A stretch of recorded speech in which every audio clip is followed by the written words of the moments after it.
All right. Welcome to the Iron and Intention podcast, where strength meets strategy and purpose drives performance. I'm your host, Tommy, and today's episode is one I'm genuinely excited about because it's right at the intersection of where fitness, service, and the real world consequences happen.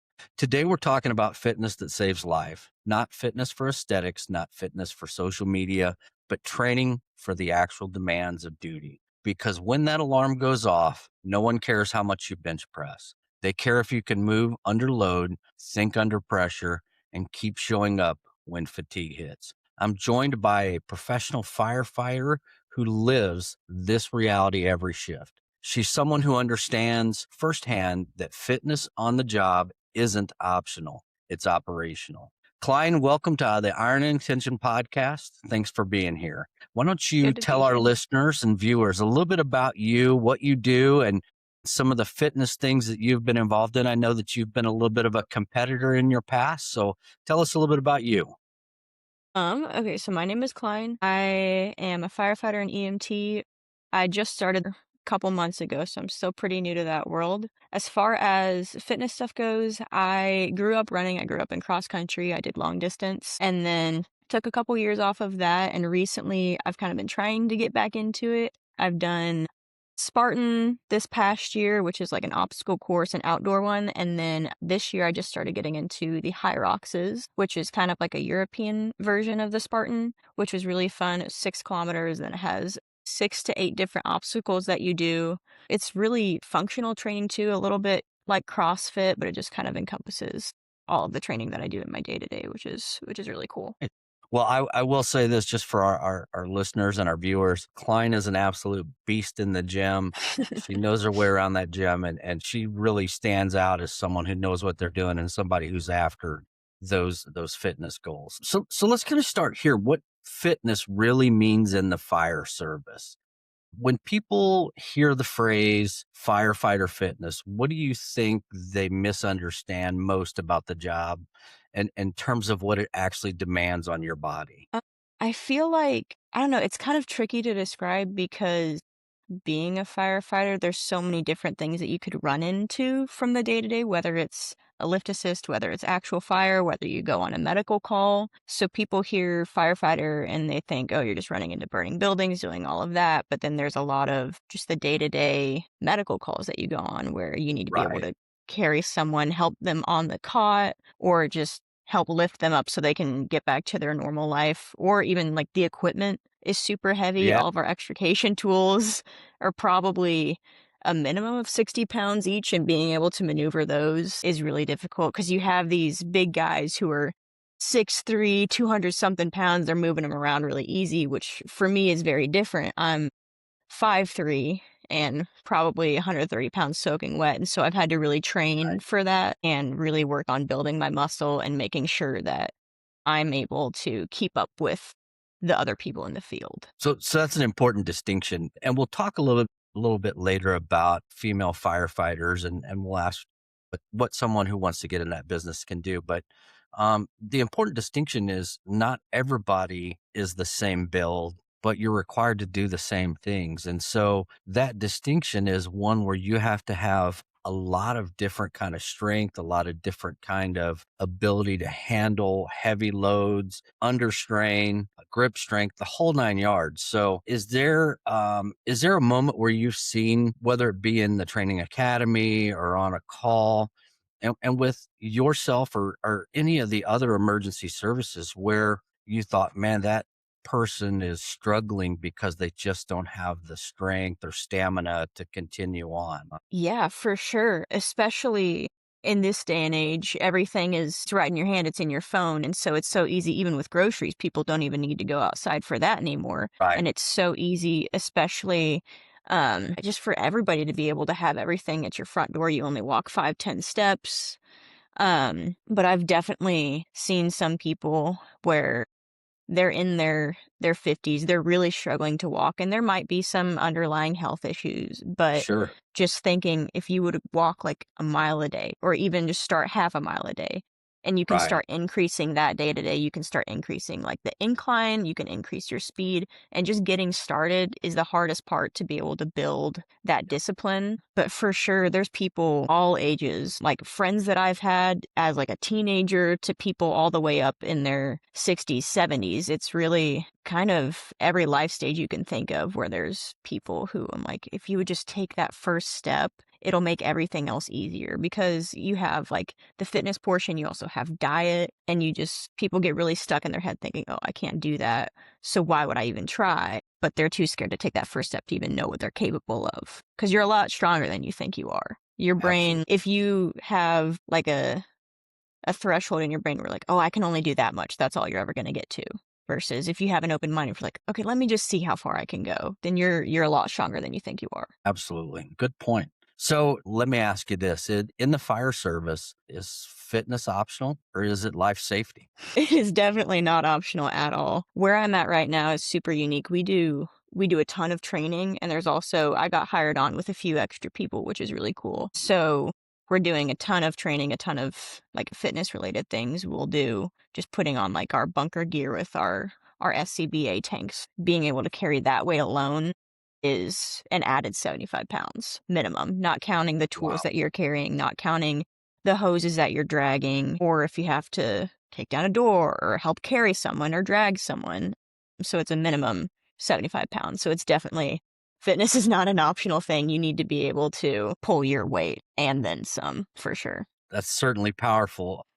I can't imagine how hot it gets in your bunker gear and that's got to be tough. So the idea of training for the demands of duty, what does that mean to you? Uh, For me, one of the hardest things that I knew I needed to work on was my heat tolerance. So that, and because my smaller stature, I wanted to make sure I was really comfortable in that extra 75 pounds because it doesn't matter what size you are. It's heavy when you're running around and you have that gear on, and especially when it's hot, it's heavy, you're tired. It gets exhausting a lot faster than you would think it would. Oh So yeah. last summer, I did heat conditioning outside and I had hoodie on and then I had my weighted vests and I would do like I didn't run, but I would do a light jog and then I'd walk and I'd do hills all outside in that heat and just get used to sweating and having that extra weight on me. And that made actually joining the fire service a million times easier. Once I was in, I'm like, okay, like I know how to breathe through this, I know how to think through this, and it helped immensely. And then also just like kind of a more obvious one, but weight training really, really helped, as well as functional training. When I was younger, I thought I was indestructible. I still kind of do, but learning how to stretch and warm up properly helped a ton too. That's such a big factor because you're putting minimum 75 pounds on all your joints that you're not used to having. So being able to stretch and still be mobile and it not be achy and in pain afterwards is super, super important as well. Well, if you had to break the job down into like physical requirements, what would you think are the biggest demands? And when I say physical requirements, is it carries, drags, climbing, crawling, overhead work, or just sustained effort? What do you think the biggest demand is? I would say definitely, leg strength is super, super important because whenever you're dragging those hoses, you're dragging people, you're carrying tools, a lot of that pressure is going to be put on your legs because those are the biggest muscles that you have. So Mm. making sure that you have stamina there is super, super important. And being able to keep those muscles strong, making sure that not only they're strong for a little bit, but they're strong for prolonged periods of time is super important. And then the upper body strength is also really important because you have your extrication tools, you have ladders that you're throwing. If you need to carry people, you're still putting a little bit of pressure on your upper body for that. Like if I'm dragging somebody, I'm going to drag with my legs. I'm going to lean back as far as I can and just let the weight carry as much as I can and keep it out of my arms because it makes it a little bit easier that way. But really, you need to have that overall foundation of strength and make sure you're training every part of your body because you need to make sure that you have core strength so you're able to stand up, you're able to sit and maneuver around whenever you have all that extra gear on. And if you need to turn, if you're climbing a flight of stairs, you need to make sure you have that stability so you don't hurt your back. And then the leg strength, we're on our feet all the time. And so being able to make sure you can keep up with that whenever it gets hot, it gets tiring, you're out there for a while, you're exhausted, making sure you can continue and stay strong through that. And then upper body, just everything's heavy. So you got to be able to pick it up one way or another, and upper body's just another way you can do that. So in terms of your training, you've been in the fire service for a little while now, taking into consideration the weight of the gear, your restricted mobility, the heat, has this changed the way you think about doing your training now? Yeah, for sure. Um, I have never been on the Stairmaster more in my life than I have in the last probably year and a half. I started doing Stairmaster in a weighted vest, and that's been really good practice because that includes like training for if you're walking uphill, if you're going up a ladder, if you're going up a flight of stairs. It's just a super, super great form of cardio for that. I know a lot of guys who do biking as well for cardio. It's easier on your knees. It's just really good overall for your body. And then I've also done a lot more push-ups and pull-ups. Just being able to get used to pulling your body weight is very, very important because it's hard enough that you add 75 pounds, but being able to maneuver your body weight comfortably has been super important to that as well. So this job's not just physical, though. It's cognitive as well. How do you, obviously, you have to control your breathing and you have to control your composure. So there's a mental aspect of this as well. How do you do, is there anything that you practice in terms of mentally and keeping your composure and being able to keep your breath, your breathing controls so many aspects of your life. Is there anything that you practice that would help you in those terms? Kind of. So growing up in cross country, I learned how to control my breathing pretty well, in through the nose, out through the mouth. The more controlled over your breathing you are, the easier it is to do those long distances. But one thing I went over for fire is box breathing. So you breathe in, hold your breath a couple seconds, breathe out, hold your breath a couple seconds, and that'll really help getting your heart rate down. And because you're in those high stress, high adrenaline environments, having to think on your feet, having to move fast and worry about so many different things. So box breathing is something like that's a personal preference for me. That's my favorite one. I know there's other breathing techniques out there, but that's one that I've always been really comfortable with. And then just being able to take a step back and look at the big picture and be able to say, okay, this is the problem that I have. This is everything that's going on, because you don't want to hyperfixate on just one thing, because if you get that one thing wrong, then you're kind of screwed and you get stuck. And so being able to take a step back, think about the big picture, rationalize everything, make sure you're kind of taking a step and thinking through all of the possible outcomes, what your responsibility is, because so especially since I'm new right now, I'm going to my captain for everything. And so this is what I know he wants this of me. So I make sure I have those tasks down so that whenever the time comes, I'm good to go. I'm rocking and rolling, and he can trust me to do those things. Just having a good understanding of your job, and then just being able to take a step back, take a breath, be like, okay, this is what we have going on. This is what I need to do, and just go step by step from there. Awesome. So are there any specific movements in terms of training movements that you do that correlate to the job maybe more than others? So, hinge movements, grip strength, anything like that? I do a lot of rows. That's really helped with my upper body strength, because picking up heavy equipment, or even if we're moving the cot from, let's say, a front door to the ambulance, just that little bump on the driveway, we always make sure we lift up. So doing lots of rows, and then the push-ups, pull-ups have been extremely important for that. And then the Stairmaster it's helped make sure my legs are strong, my cardio is good. I can do that for a sustained period of time. And that's honestly been a really, really big one for me. Sled pushes and sled pulls, making sure you're able to pull that line. Like if we have a hose line, being able to pull that, and then pushing, just again, working on that leg strength. So what does the right kind of conditioning look like for a firefighter? I would say you definitely need cardio, because everything's heavy, you're normally really hot, and it normally lasts for a long time. So getting that cardio down is super important. Especially whenever I was starting out, I was working out in a hoodie and sweatpants, getting used to being hot, getting used to sweating. And then we have those big gloves, getting used to having minimal dexterity. And then I would say I've done a lot of work with sledgehammers over the last few months, just getting really comfortable with it, whether you're forcing a door or whether you're having to break glass on a car. A bunch of just that movement of being able to control all the muscles in your back and your arms and your shoulders, everything. That's been a really important one. I've had a sledgehammer prop, and then I've also used tires for that. Has been super important. But overall, I don't think there's one specific movement that you can do that you'll be fine for everything with. You kind of need to make sure that obviously keeping everything strong, and especially that cardio has been a really big part for me. So firefighters out there tend to typically keep themselves in shape. But what if you had a firefighter that said, I've only got 3 days a week where I can lift, run, work out, do whatever I need to do to keep myself in good physical, duty ready health? What would your advice to them be? What should they I would say, prioritize? again, I'd prioritize cardio. I would get on that Stairmaster or on a bike. A lot of people really like the push-pull legs split. That's been a super popular one. I don't personally do that just because I'm normally in the gym either 6 days a week, 5 days a week, something like that. But making sure, because even if you're in there you can get a good workout in 30, 45 minutes if you need to. And so a lot of that calisthenics has gotten really popular. That's an amazing exercise group to get into because it's all body weight and balance and mobility, which is all really, really important in that world. But I would say make sure you have a leg day and make sure you have a day where you can do cardio. So I would probably, me personally, I would do probably back and biceps, and then I would do a run at the end of that day.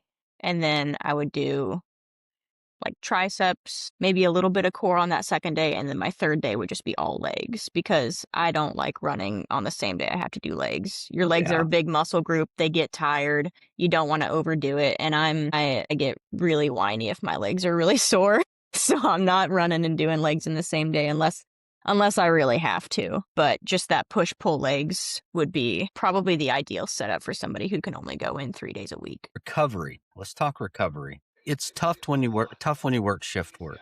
You guys work, 24s and 48s, and your sleep gets wrecked because the tones are always going off. Nutrition becomes inconsistent. Training becomes inconsistent. What are some of your non-negotiables to protect what you're building and your fitness for duty? What's that look like for Klein? Me personally, so where I'm at right now, at the station I'm at, we don't have a lot of food options. So whenever I'm not at work, I eat really, really clean.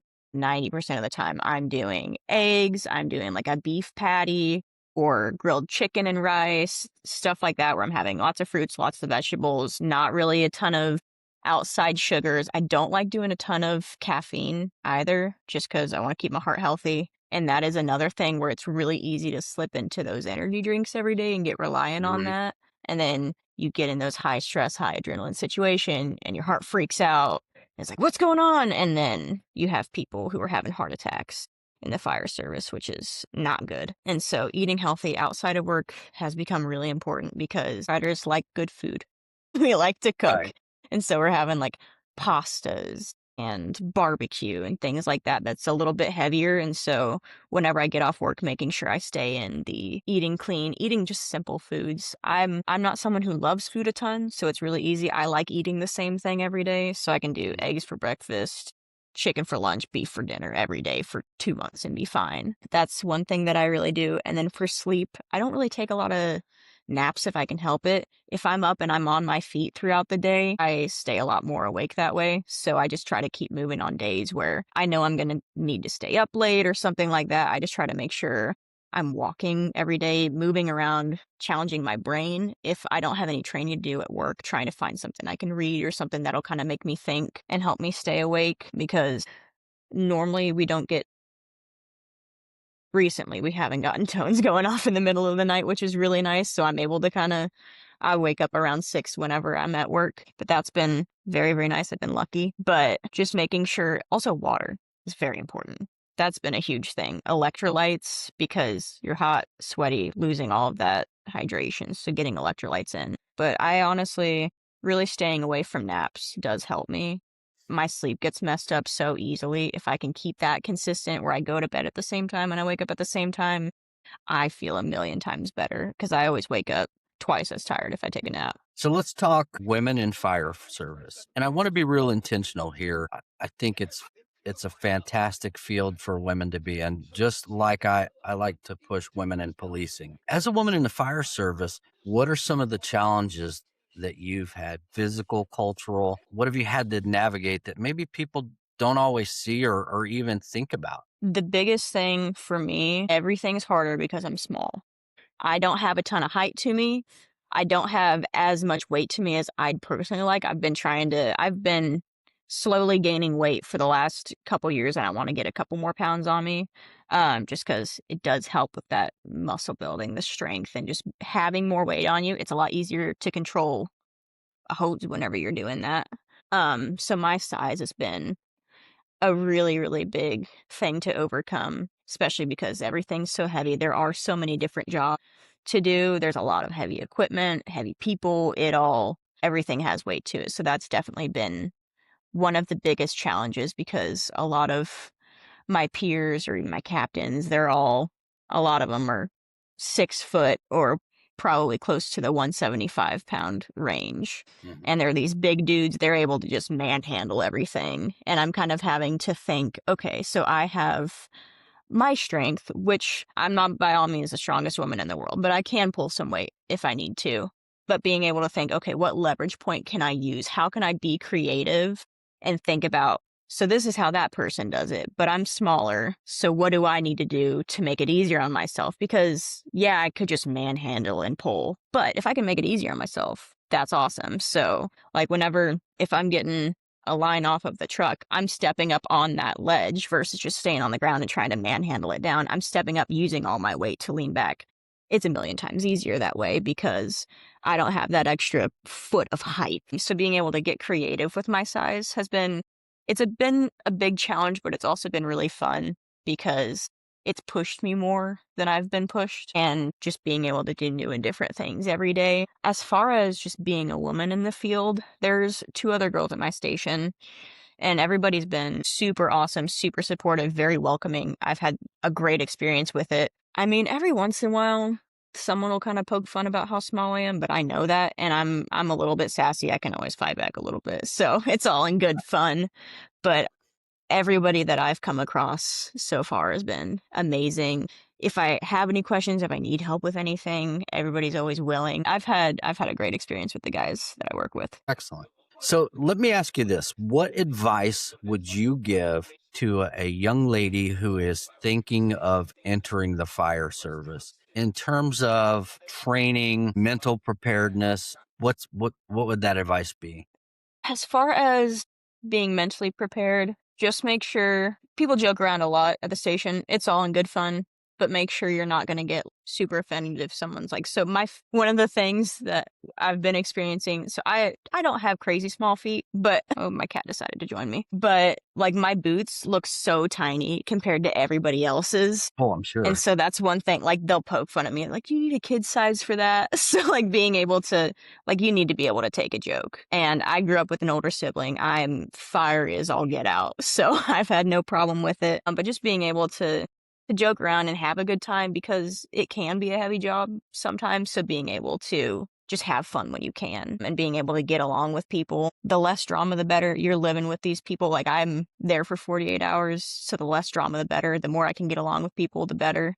Just be friendly, be open-minded, be kind, and then make sure you have somebody you can talk to about things. Make sure you have a mentor or someone you can ask questions to, someone you can confide in is super important. And then kind of going along with that, being in the gym, staying fit also really helps me mentally. It just helps clear my head. And then I would just get comfortable carrying that extra weight because it is heavy. It's better whenever it's the gear and it's distributed, but it's heavy no matter what. So get used to carrying the extra minimum of 75 pounds.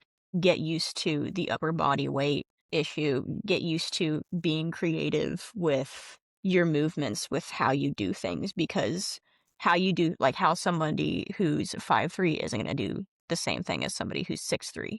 There's a big difference there. And so being able to problem solve and think through things that way, getting on the stairs helped so much. Helps with cardio, helps with leg strength. You need a lot more leg strength than you think. your legs to pull everything. Push-ups and pull-ups. Super simple, super important though. Just make sure you're getting comfortable with that body weight, and then adding more weight on top of that has been really important. So let's leave our listeners and viewers with something practical. If a firefighter is listening or watching this on YouTube and wants to start training for duty more intentionally, what are 3 changes that you would recommend? Start with food. Make sure you're eating enough, because it's hard to get in those calories, let alone the right calories, making sure you're getting enough protein. I know a lot of people who like to go into the gym in a fasted state. At least get like a little bit of protein in your body first.